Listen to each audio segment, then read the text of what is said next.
Shalom and welcome.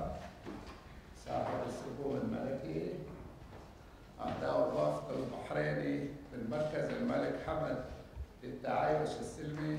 سيدتي وسادتي، مرحبا بكم في الجامعة العبرية في مدينة القدس. يشرفونا أن نرحب بكم في بيتنا. وفيما بعيد, welcome to the Hebrew University. I'm very pleased to introduce to you the management, the senior management of the university, Professor Asher Cohen, the president of the university, Professor Barak Medina, director of the university, Professor Ron Shagrir, the vice president for international affairs, and Professor M. Seri is a bit of a surprise. It's a bit of a surprise because he originates from Bahrain. He is the vice president for research and development, and on his father's side, he is from Manama. He's from Bahrain. So the Ta'ayush al-Silmi started here a long time ago. Yes, yeah. And we also have, where is she? We're very proud to have the dean of our School of Social Work, Professor Mona Khoury-Kassabri. And I think that we should start by welcoming remarks by the president of the university. Asher, please.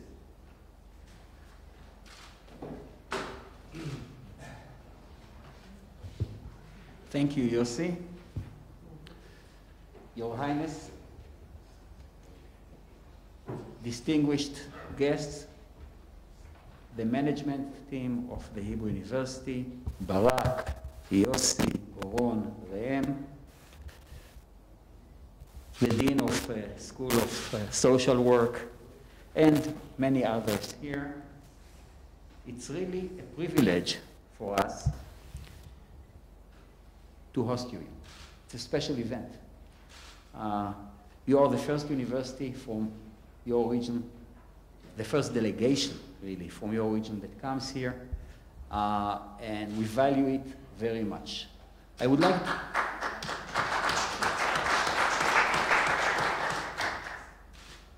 like to tell you a little bit about the Hebrew University. You saw it in the picture before that it started operating in 1925. Actually, the cornerstones for the university were laid more than 100 years ago in 1918. We are the first university in this region. And in my humble opinion, the very best.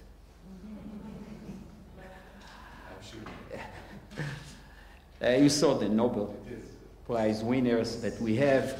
Our faculty over the years won many prestigious awards. But before that, I would like to tell you a little bit about the composition of the Hebrew University. We're actually spread over several different campuses. This campus here is the historical campus, where the cornerstones were laid, and it houses primarily the non-experimental sciences: humanities, social sciences, business school, social work, where we have the dean of the social work here. That's here in this campus. We have a campus in the center of Jerusalem where we have the sciences. That's another campus. It's in Givat Ram. It's called Safra campus. Then we have a third campus in Jerusalem near the main hospital. It's the medical campus. That's the third campus. In addition to that, in Rehovot, which is a town near Tel Aviv, we have another campus that is dedicated to what I call high-tech agriculture, which is agriculture in its most innovative and technological elements. It's responsible for many of the innovations in agriculture here in Israel under all types of weather.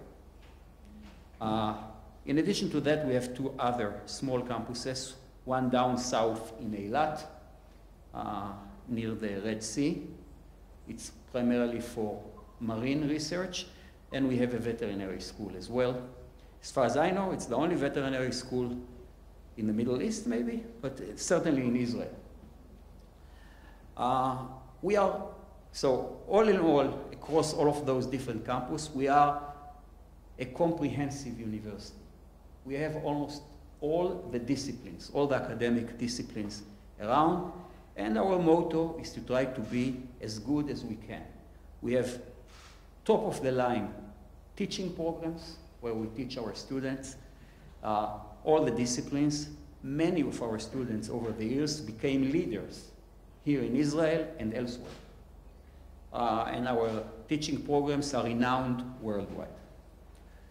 In addition to that, we are also focusing on research. We are a research university, so research is very important for us.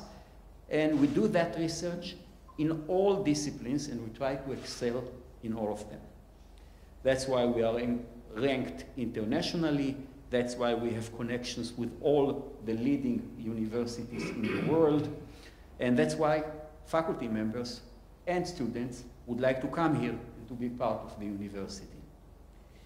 But in addition to that, and we are proud of that, that we have two additional elements.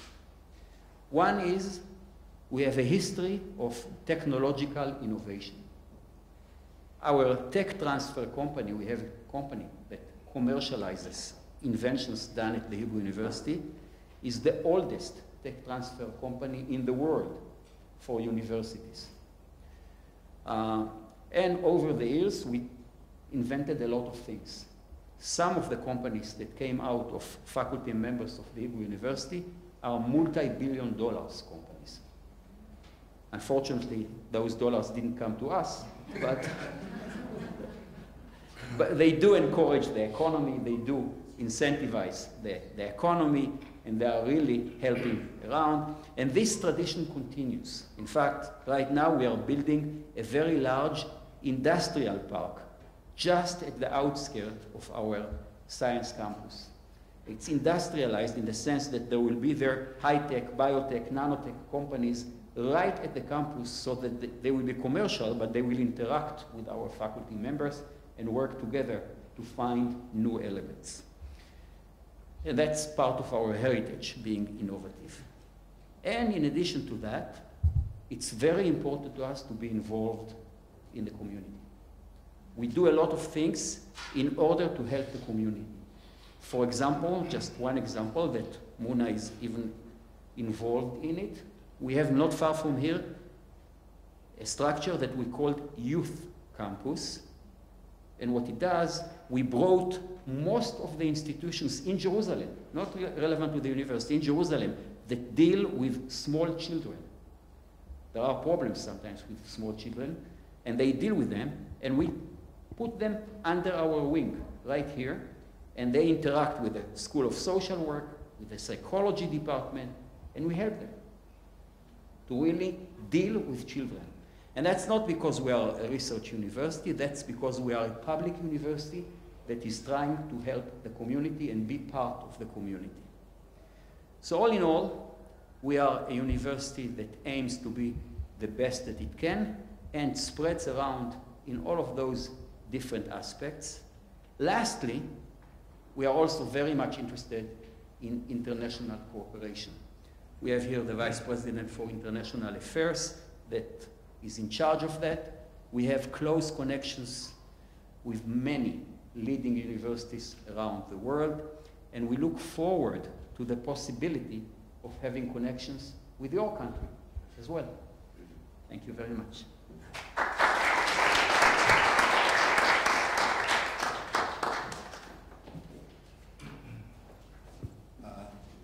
Thank you, Saadat Rais. The rector of the university, Professor Barak Medina, please.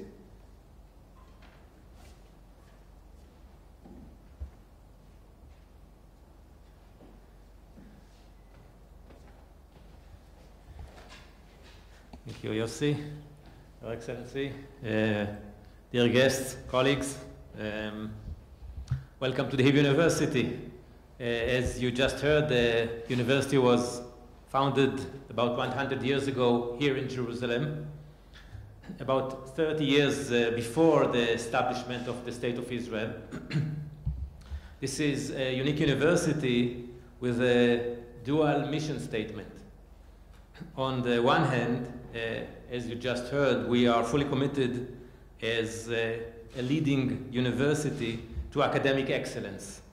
Our faculty members and students have achieved over the years exceptional scientific achievements, as reflected, as you could see in the posters below, in 8 Nobel Prizes, awarded to faculty and alumni, and many other prestigious academic prizes. Our faculty also excel in commercialization of knowledge with hundreds of successful startup companies that started here at the University, and extensive international cooperation in all fields of science. At the same time, and this is the second pillar on which we are founded, is our social commitment. The university is the place in which the future leaders of the Israeli society are nurtured, the political elite, but also the leaders in education, in law, in medicine, and more. And as such, the Hebrew University is strongly committed to provide equal opportunity to all members of the Israeli society, Jews and Arabs. We operate special preparatory program to Palestinian students from East Jerusalem and offer special support programs.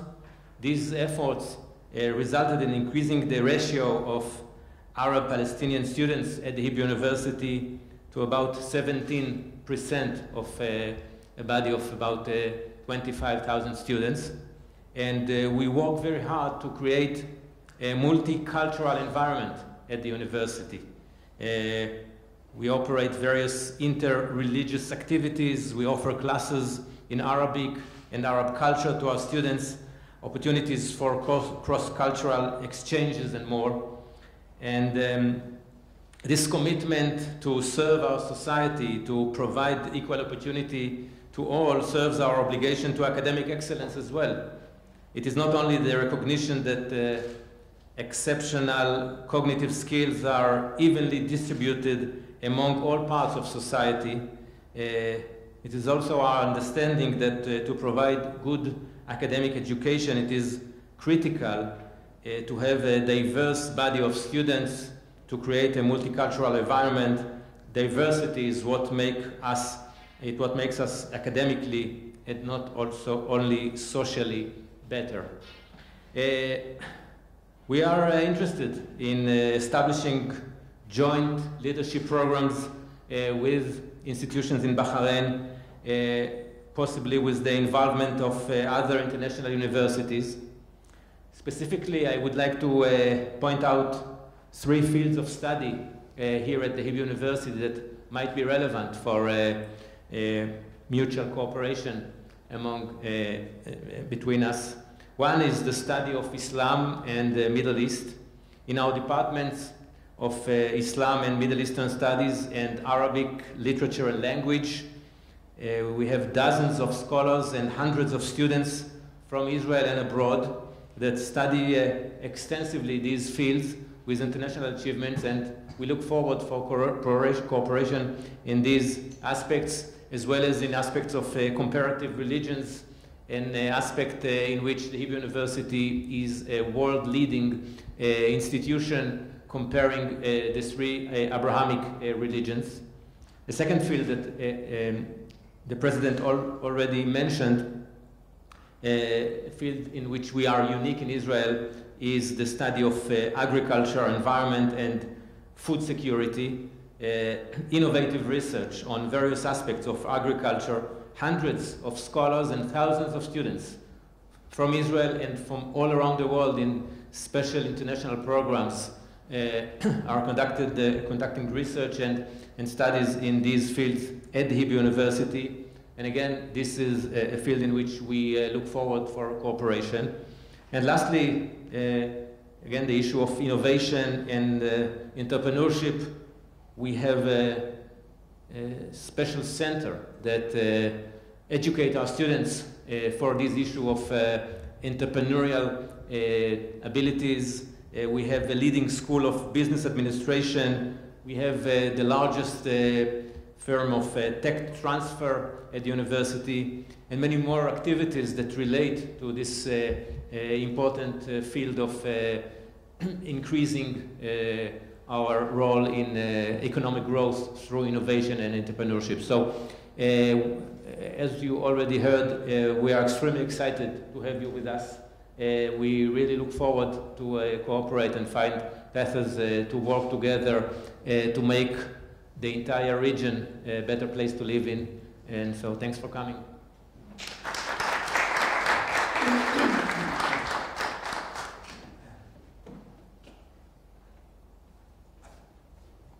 Your Highness, Sheikh Khaled, in the days before your arrival here, we worked very closely with your people to finalize the Memorandum of Understanding that you will be signing a bit later.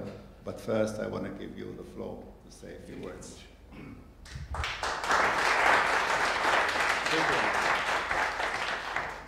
I'm honored to be here today.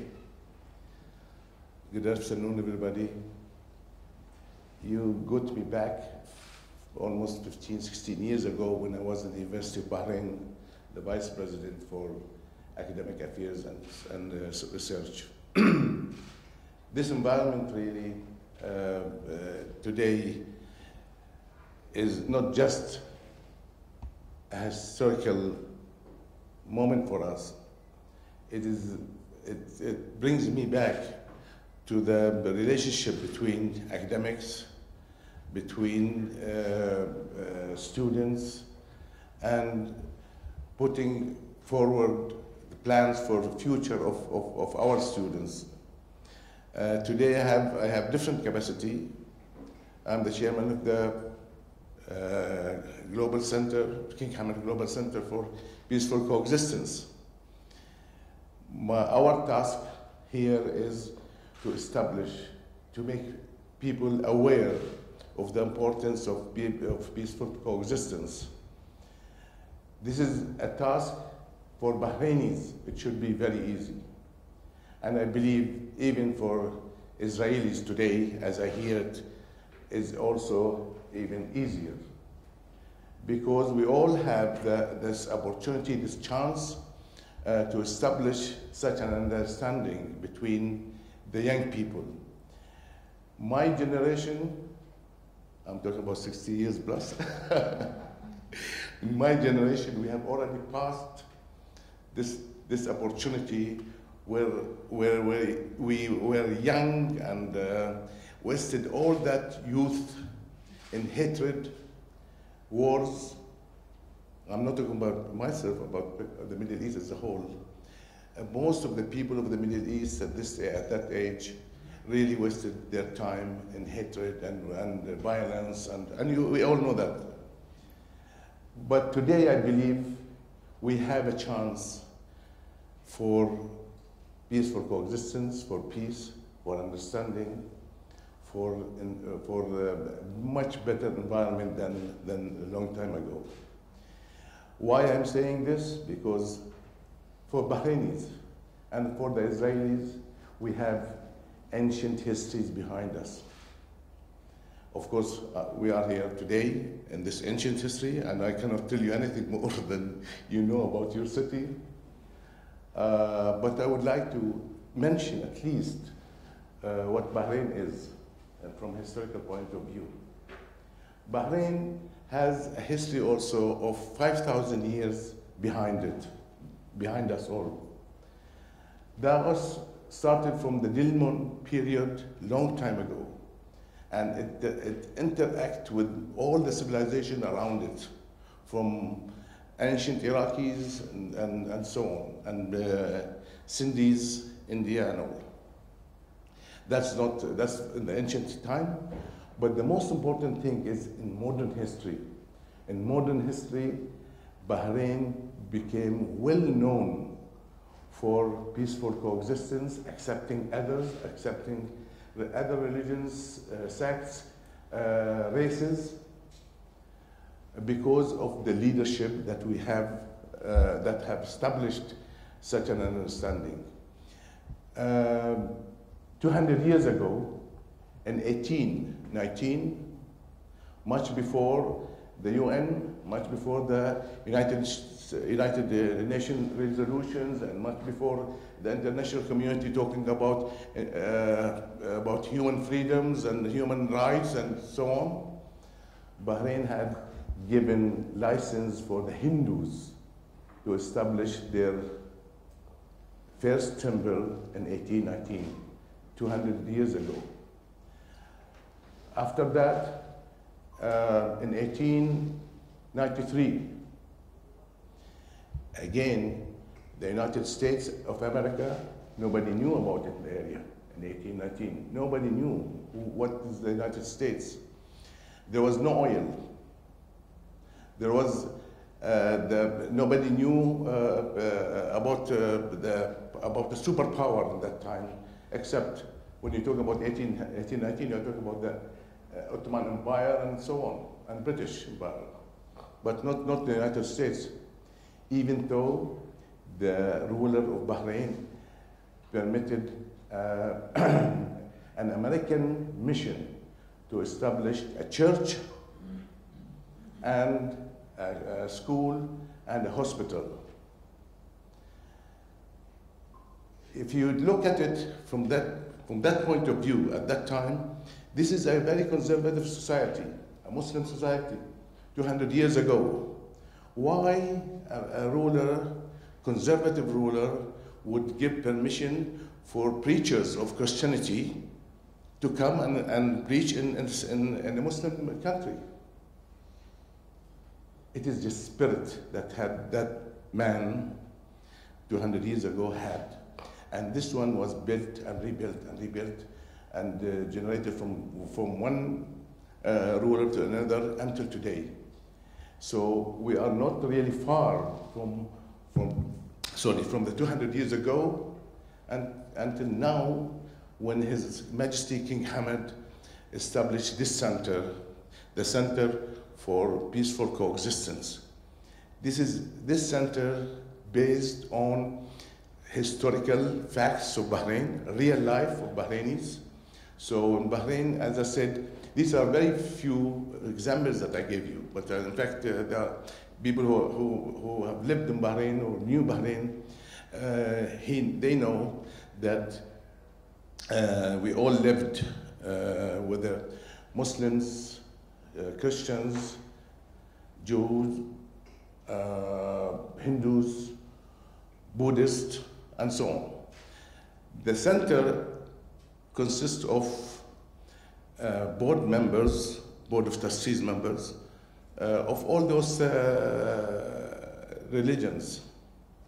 So our mission really is to establish an understanding, a peaceful coexistence, especially for the young people. We are here today in a university well known throughout the world, and have that capacity of making the young people breach for peace and a peaceful coexistence. So therefore, our visit, we are aiming to have good relationship with the university because, of course, you have very good background, you have established a good reputation. It is a reputed university throughout the world, and the most important thing is you have the will to encourage young people to live together, whether Arabs, Palestinians, or Jewish, or Israelis, or whatever. So that's why I think we have the chance to work together. We had a lot of opportunities. Let me tell you one thing that we have noticed really. I said this morning. I said that streets and the people of Bahrain have changed recently. 20 years ago, if you talk about Israelis in Bahrain, they would think about war, they would think about violence, about anonymity and hatred. Today, it has changed. It is the time that we should take to grasp the opportunity to make it work together for the young people, for their future. Therefore, I think they have. If you talk to people now in Bahrain, they don't look at Israel as it used to be. I remember about 20 years ago. 3-4 days ago, when I was talking to my friends that I'm going to Israel, everybody was saying, take us with you. We'd like to go and visit you. I myself, I had this feeling, I said, thanks God that I'm going to see Israel before time passes. So at least I have the chance to see it. So I think we are lucky, although that we have little opportunity, not much to do in our as I said, 60 plus, in our age, not much to do, but we have, in those small period, or that small period, we can do a lot for the young people, for the new generation. From your perspective, from your university, you have population, you have those young people for the future. We can make them ambassadors of peace and ambassadors for peaceful coexistence and better future. So we wasted our youth in hatred, not myself, the majority, but let's grow love in the hearts of the new generation and the young people. Thank you very much.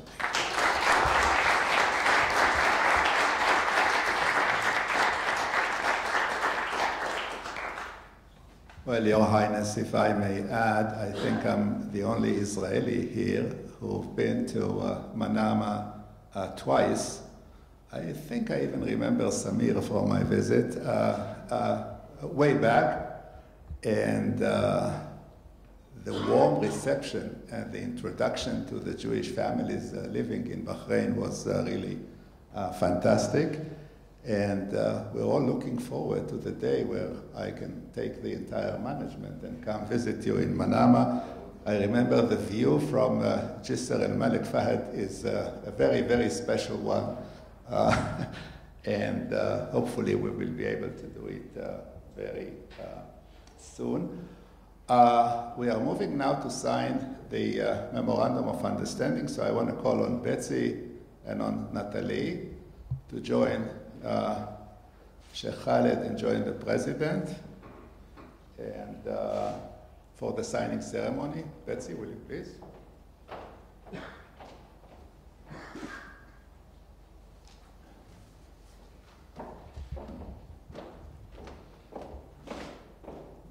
This is Betsy.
Now a virtual handshake.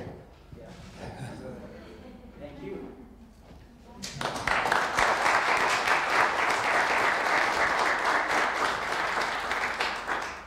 And I would ask you all to go down and take your seats with everybody else once you're done.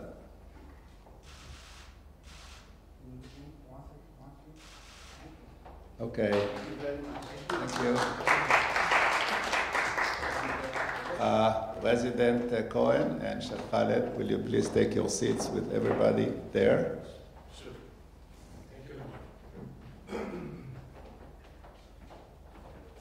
We have a very short panel discussion for you, moderated by Professor Mona Khoury-Gassabri, and the title is, of course, Hebrew University, an island of coexistence, and we have three of the most brilliant students we have here. One is Yehudi, one is Muslim, and one is Masihi. Joanna Bana, PhD candidate in bioinformatics. Shai Deutsch, he's a BS student in East Asian Studies and International Affairs. And Razi Haj, BA student in law and internet and society. And Mona will be leading this panel.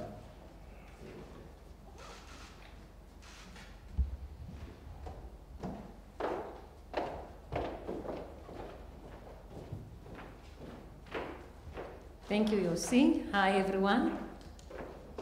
And thank you all. Actually, I'm very excited. And I will start with something in Arabic that actually I had difficulty to translate excited to Arabic.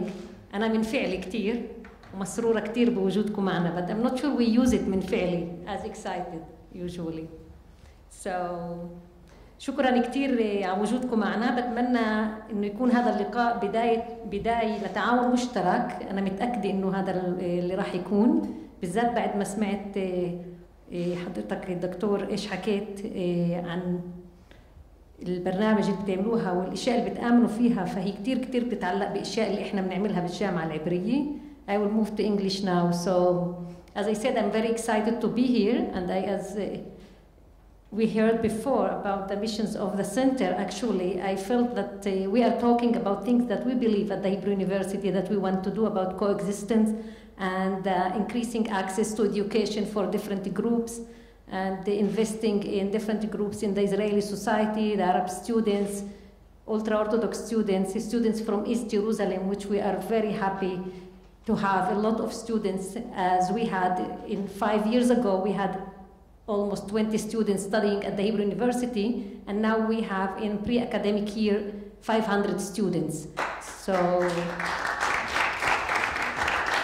I believe this is, if you ask me, this is one of the biggest achievements we have at the Hebrew University. I'm sure the president and director have many others, but from my perspective, I believe increasing access to this specific group in the Israeli society is very important and might change the future of our city and our country. So,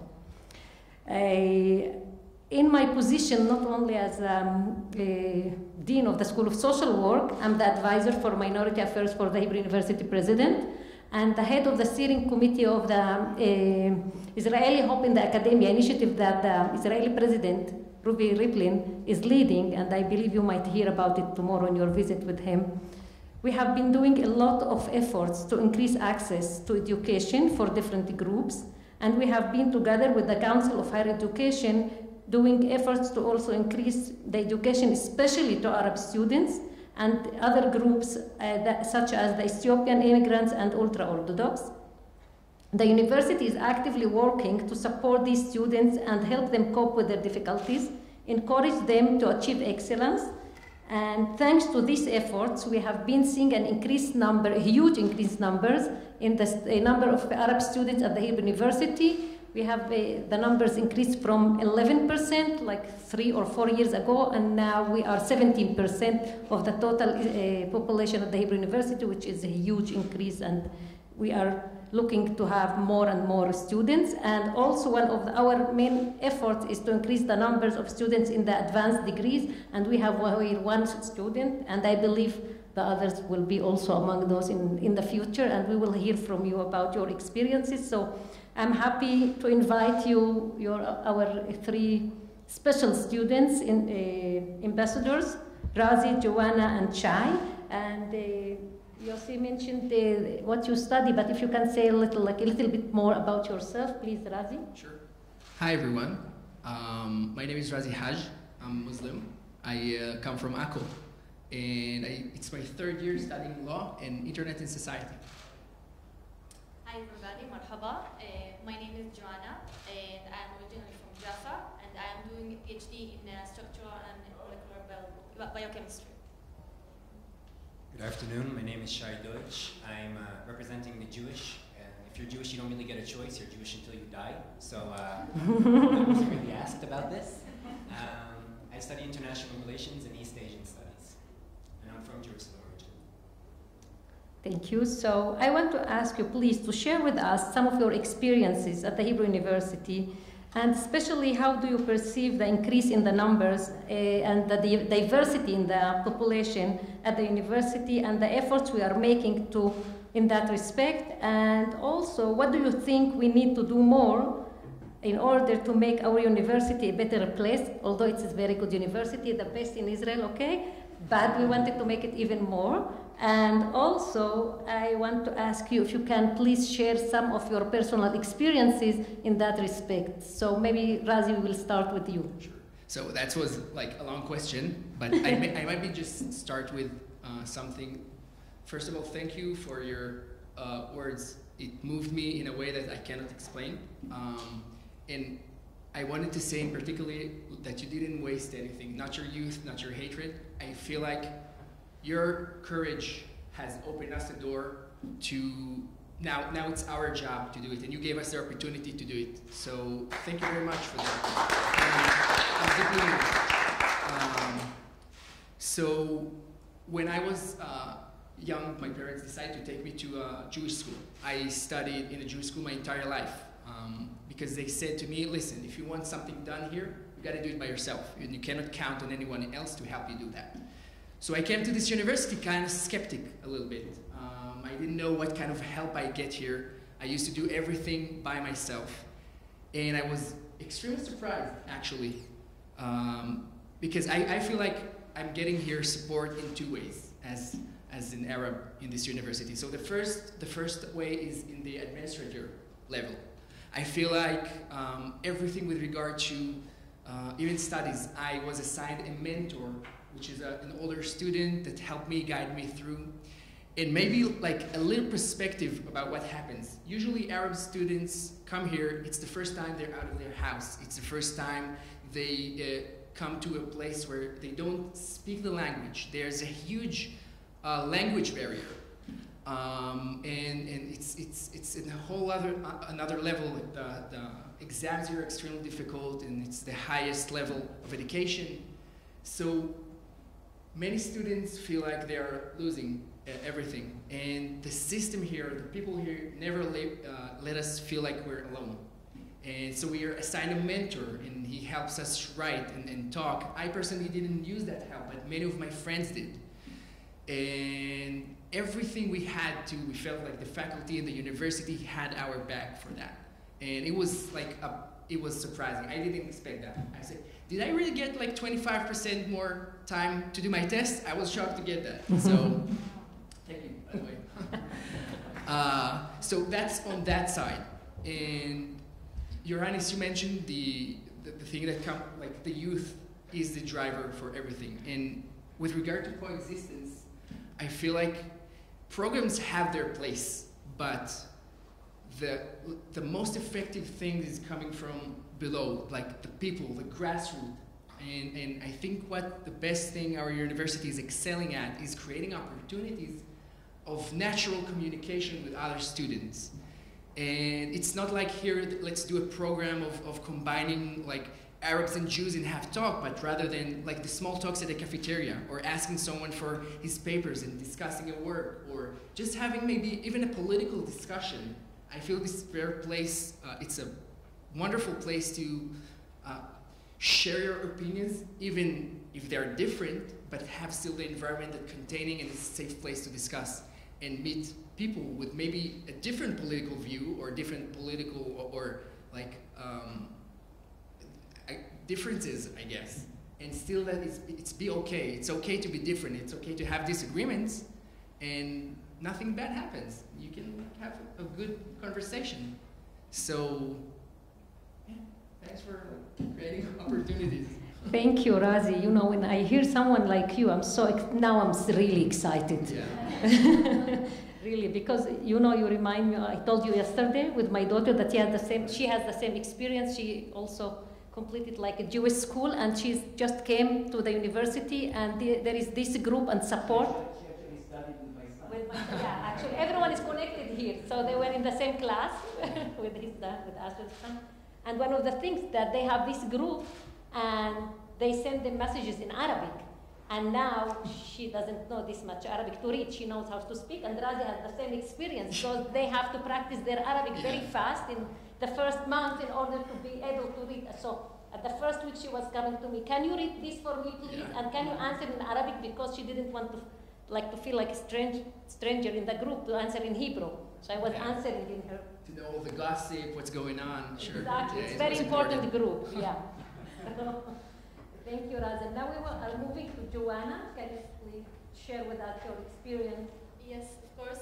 So first of all, very much, I think, as Razi said, I'm very humbled to be here and to meet you, and I'm so thankful for this opportunity.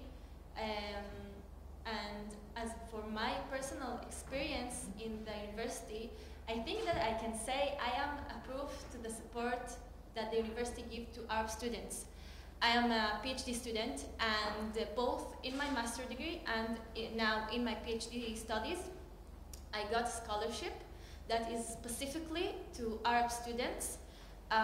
This scholarship helped me financially to feel that I am worth it, that I have my place here, that I can continue my study in research and move on with this academic, in this advanced studies.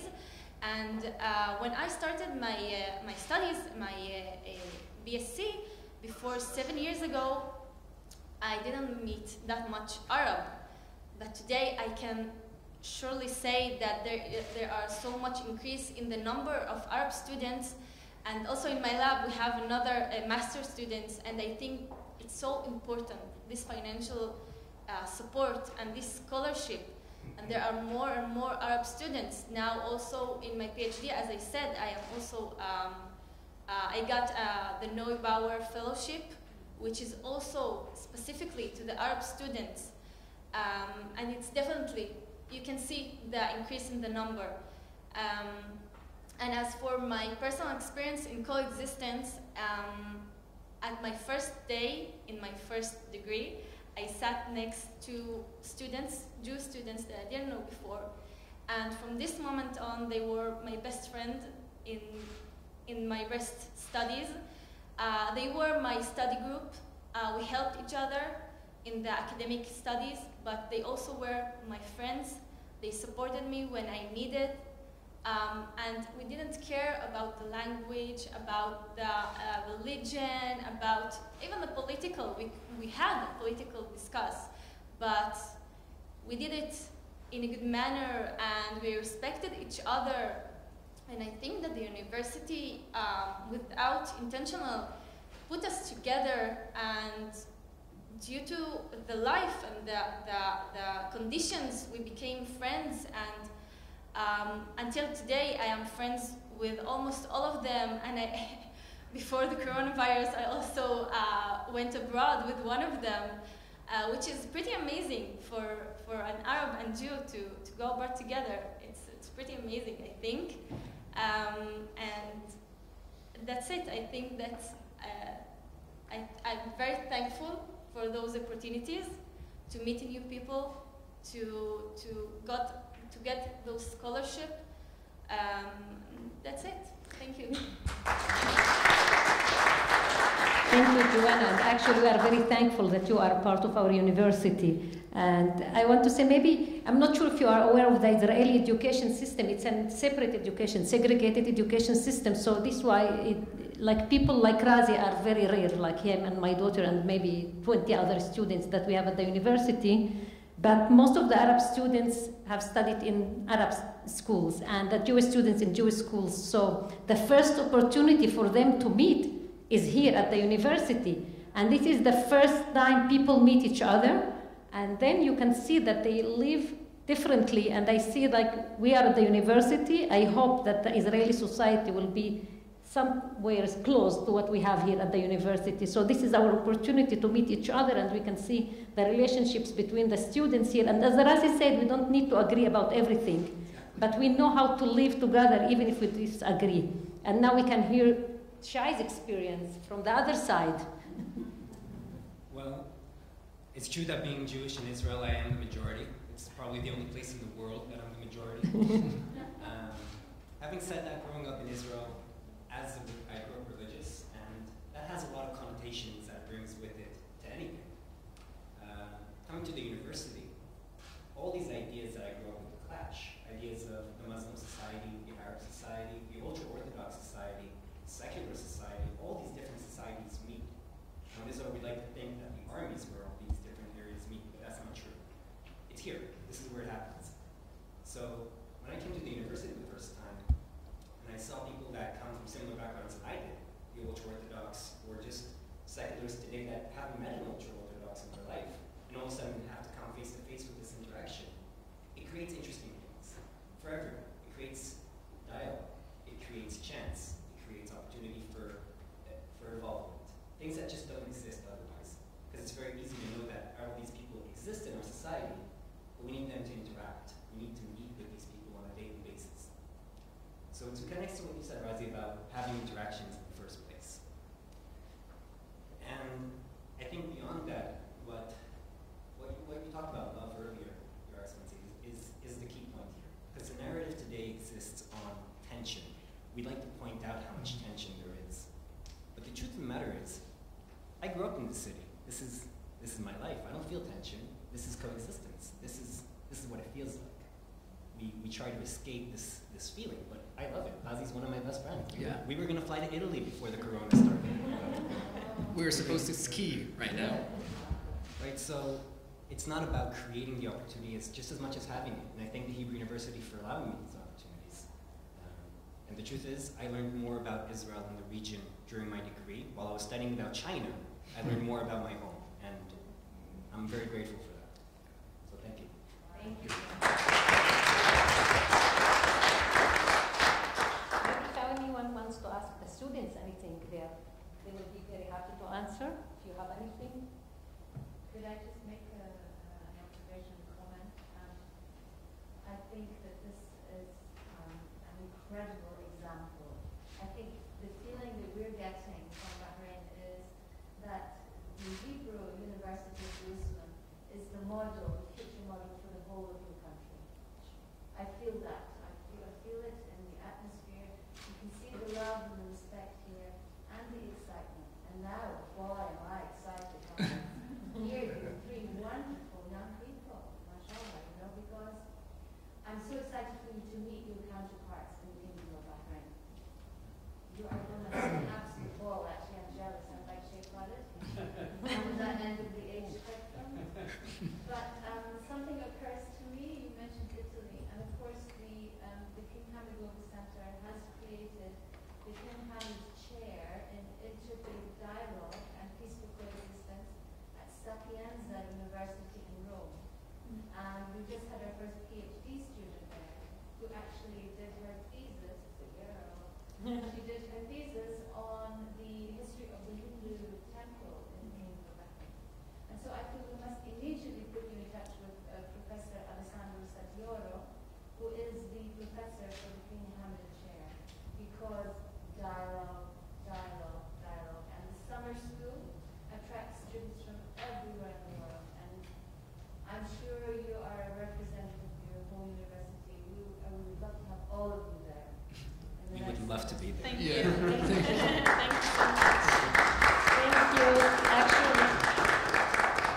would love to be there, and actually I want to say that nothing would be happened if we don't have this president and this rector, and I have to say that all these efforts, because they also believe in what we believe, and we are working together to make it happen.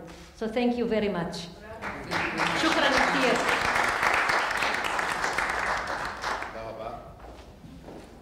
Well, these are the real stars of the university, and Your Highness and Betsy, the white hair is not because we're old, we're all very young. We dye our hair every morning to look ambassadorial and dignified. So I think we have one last item before we take you for a tour, and I'll call on Your Highness and the President to come back to the stage. And the President will offer you the very historic copy of the Jerusalem Bible. And I warn you, it's heavy.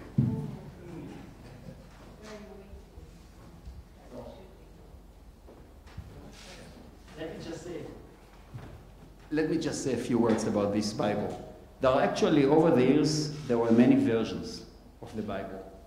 Things changed a little bit. And our scholars, at the beginning of the establishment of the university, worked for several dozen years in order to create the most authentic version of the Bible. This is the Bible where the President of Israel swears on. And this was done at our university, and we are very privileged and honored to give you one. Thank you very much.